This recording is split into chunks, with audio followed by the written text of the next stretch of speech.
Okay, welcome everyone to our training video club. The training video that we're focusing on today is managing customer expectations for frontline employees. And expectations are really the crux of customer service. So, if we want to define customer service, it's all based upon how the experience compares to what our customers expect. So, if our customers' expectations are here and the experience is right here, then that's good service. The challenge with good service is it's not memorable. We don't really notice things that happen exactly the way we expect them.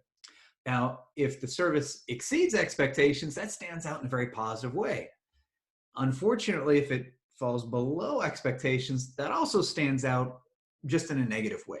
And an analogy I like to use a lot, and I think I use this in the video, is walking into a room and turning on the light switch. If you turn on the light switch and the lights come on, you don't stop and marvel about it. You don't go online and post a review about the light bulb or the lamp. The lights coming on is exactly what you expect. So we don't notice those things.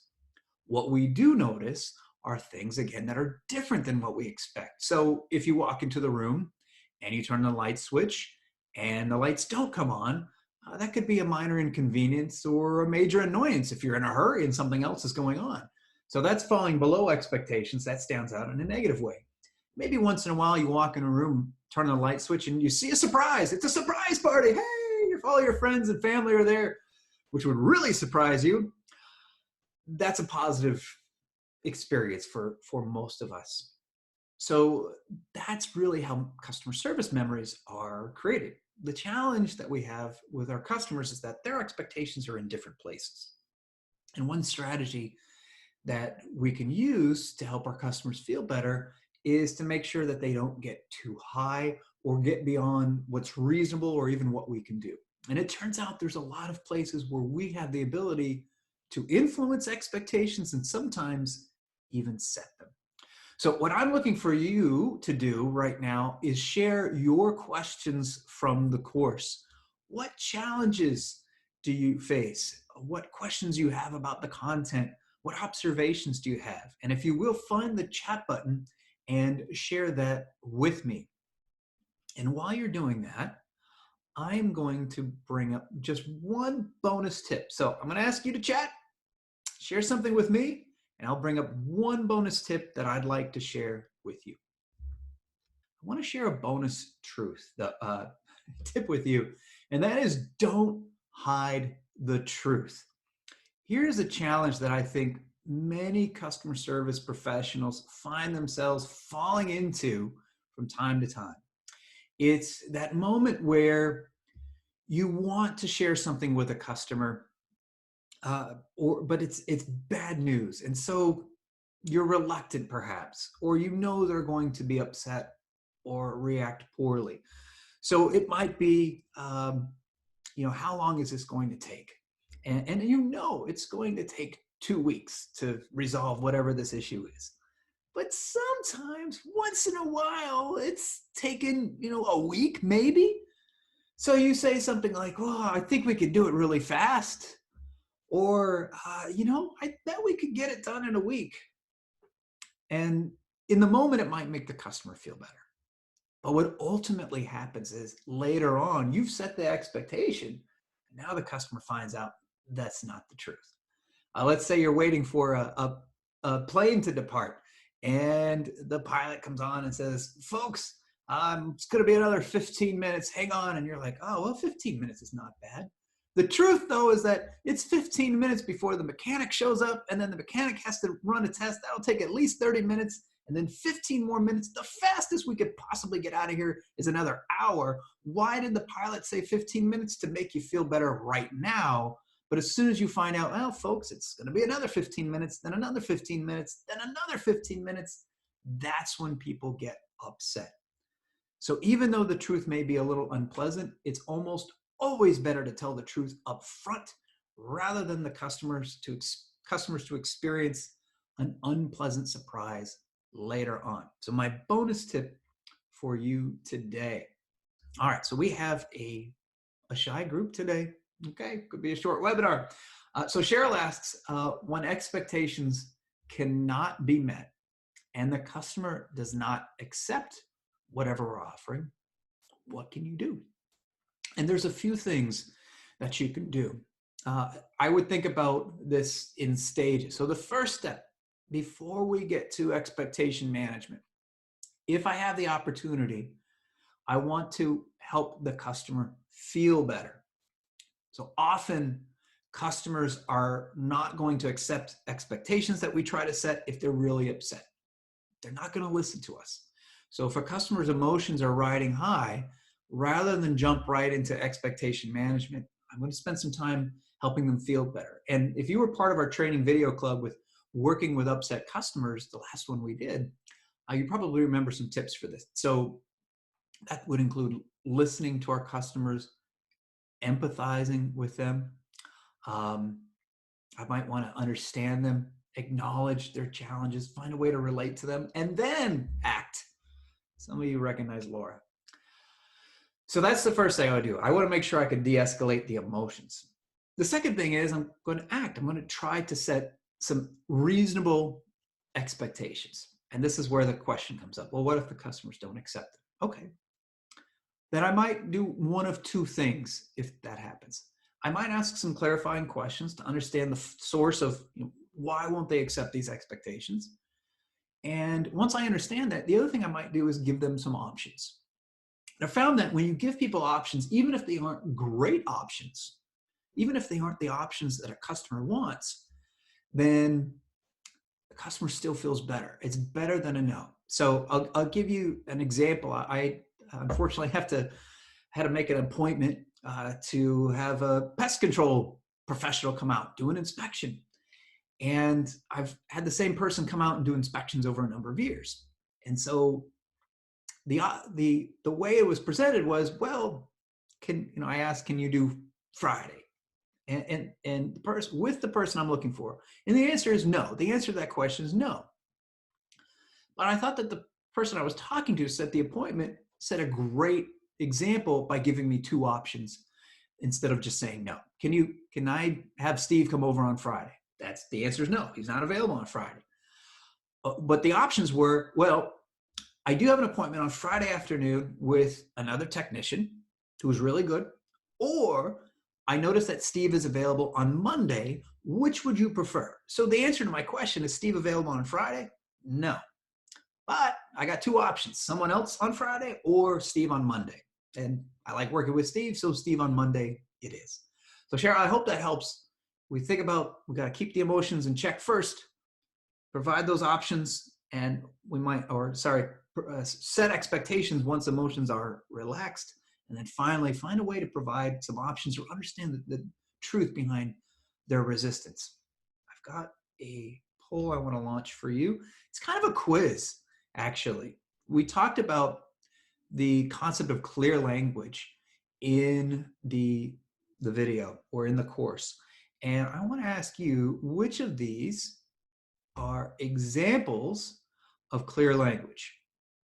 And let's hope I set up the poll correctly. Okay, so I'm going to launch the poll. And your options are, hopefully I get to use multi-voting here. I hope I didn't screw that up.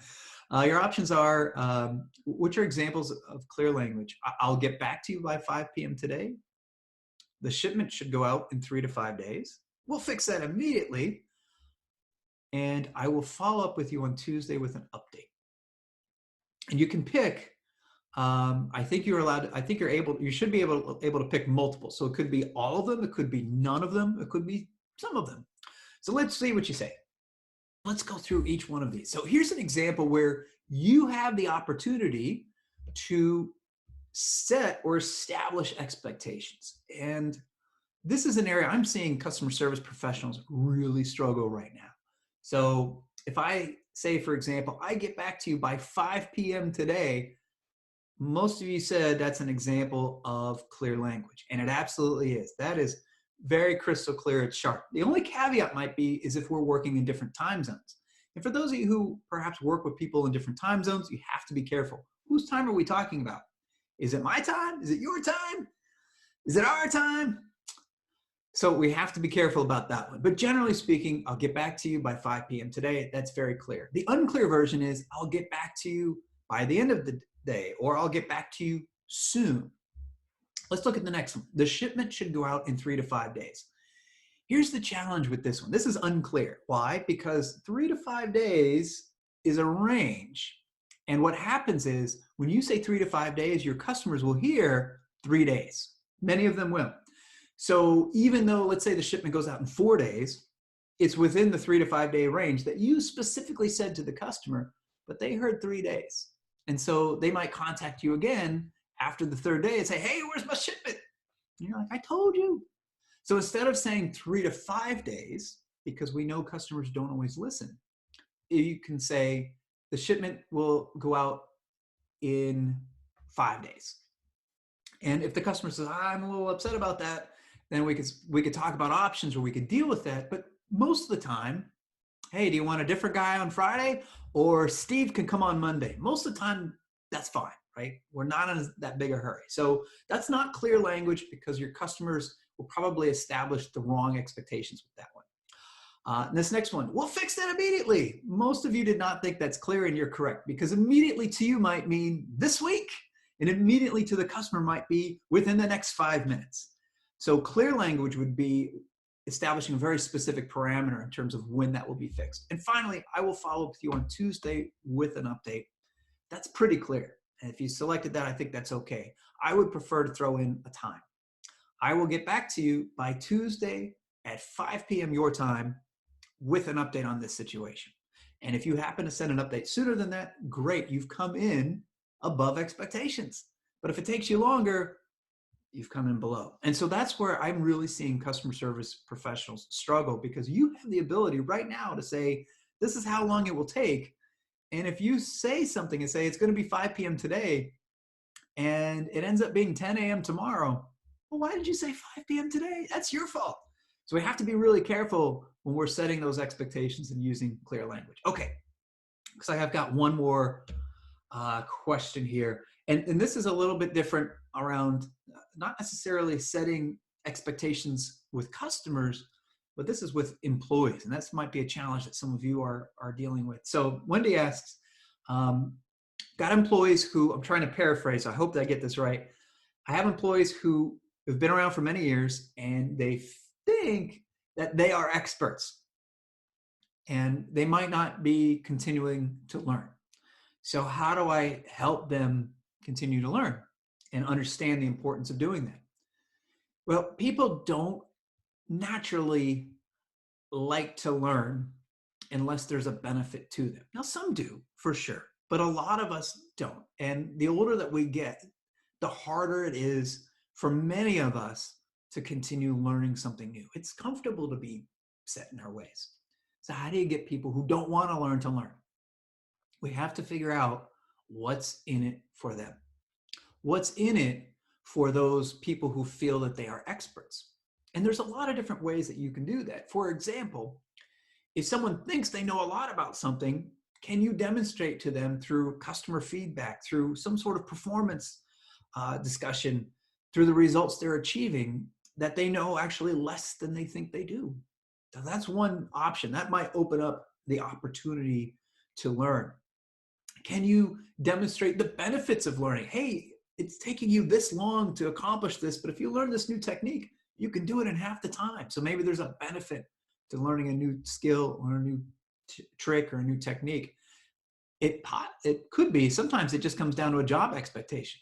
The expectations for this job is now this. And to do your job correctly, you must do this. I'm here to help you do that, but it needs to be done this way. So there's a number of ways that you can encourage people to learn. What I would not suggest, especially if you're finding some resistance, is just putting the learning out there and expecting people to take it and run. Some will, but many will not, especially when they're set in their ways. So if you can understand what's in it for them, then you'll find perhaps a more receptive audience. All right, Wendy, I hope that helped answer your question. So I have one from Cheryl. This is an observation. And Cheryl suggests that she's finding a significant difference between consumer to business and business expectations I'm curious. I'll invite anybody else to respond on that. Do you see a difference between B2C, business to consumer, and B2B, business to business, in terms of customer service expectations? And if so, what are some of those differences? So we'll throw that out to the rest of you. I remind you, if you're responding, be careful about how you are chatting.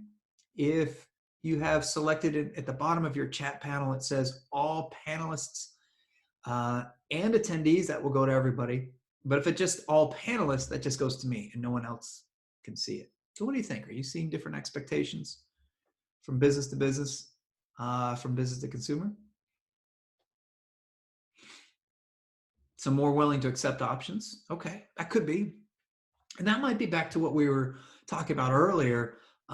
Consumers often have this high level of emotions. A lot of consumer to business to consumer interactions have the ability to be highly charged, certainly in business too, but I found in my own experience, not as much of this kind of anger and upset that we get from a consumer interaction. Not always. Every situation is different. All right, we're up against it. This is our time. I'll stick around. All of a sudden, we had some great questions and great interaction. I appreciate that. That's what I drive on. So we are done with our video club for today. Keep an eye out on Monday for an announcement about the next one. I will stick around for a few more minutes if you'd like, if there's any more questions, but that's it for today. So thank you so much. I appreciate it.